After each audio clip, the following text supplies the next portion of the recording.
Hey everybody, hope all is well. Wow, check out this update. They want to move the migrants, but some of them are pulling Jennifer Holiday. They ain't going, and I'm gonna stay. Check this out for these two clips, and then please stick around for part B, the commentary.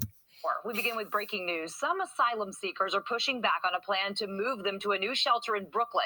Some even refusing to leave the Midtown Hotel where the city has been housing them. CBS 2's Tim McNicholas is live at the Watson at 57th and 10th. So, Tim, what's happening out there? Jessica, the city wants to move some asylum seekers from the Watson Hotel to a new shelter at the Brooklyn Cruise Terminal in Red Hook. Many of the men gathered behind me are saying they won't leave. The MTA is sending buses here. Migrants gathered outside the hotel are saying they won't board them. They say they're concerned about conditions at the new shelter. They say there's not enough space. They don't want to stay in Red Hook, and they're concerned they'll be cold there. Some asylum seekers got on with their belongings while other migrants shouted for them to stay. Earlier this month, Mayor Eric Adams announced a plan to move single men from the Watson Hotel to a heated shelter at the cruise terminal.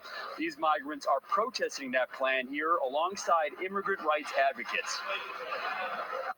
The Hotel Watson had told them to get on buses at 7:30 this morning to go to the Red Hook Cruise Terminal, where the conditions are as bad or worse than at the Randall's Island refugee camp that was open a few months ago. And the men came immediately back and warned the other residents of the hotel and told them not to get on these buses. Now, some of these migrants have been crowding around the door trying to get back into the Watson Hotel, but the hotel is not letting everyone back in at the moment. It's not clear if they will. The city is also claiming this protest was organized by local groups that have repeatedly sought to stop their efforts to help migrants. One of the groups here, Mutual Aid, says they didn't organize any of this, and they're only here to support the migrants. Live in Hell's Kitchen, Tim McNicholas. Okay, now people, let's look at this video. You're not gonna believe.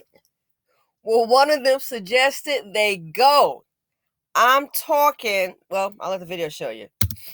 And I'm Joe Torres. First, that breaking news. A large crowd of asylum seekers protesting in Midtown Manhattan tonight. This is happening outside the Watson Hotel on 57th Street. They say they've been locked out of that hotel where they have been housed, and they're being forced to move to the Brooklyn Marine Terminal. Eyewitness News reporter Lucy Yang on the scene with the latest details. Lucy.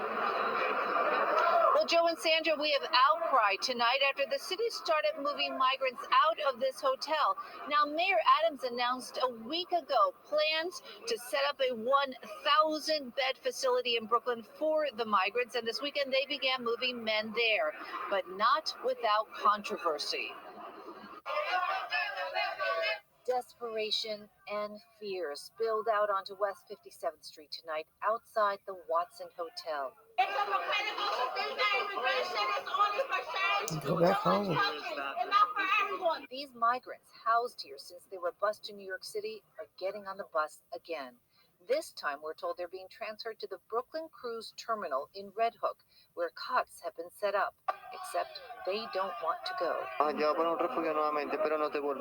Pedro Duran, originally from Venezuela, arrived in New York in mid-October. He was already bused to Brooklyn, but said it was so cold he came back to the Watson, except he is no longer welcomed here. It's not humane.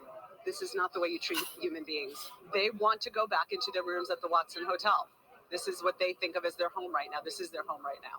According to the mayor's spokesman, plans are to, quote, transition the hotel to meet the large number of asylum-seeking families with children. These single men are being sent to Red Hook. The city says, quote, more than 42,000 asylum seekers have arrived in New York City. More keep coming, and resources are already overstretched. Volunteer advocates argue the city should put these migrants in some of the most expensive pieces of real estate in the world. He could have easily, along with Governor Hochul, opened up all the vacant luxury apartments. We are on 57th Street right now. This is Billionaire Row. Half of the super towers on this street are empty.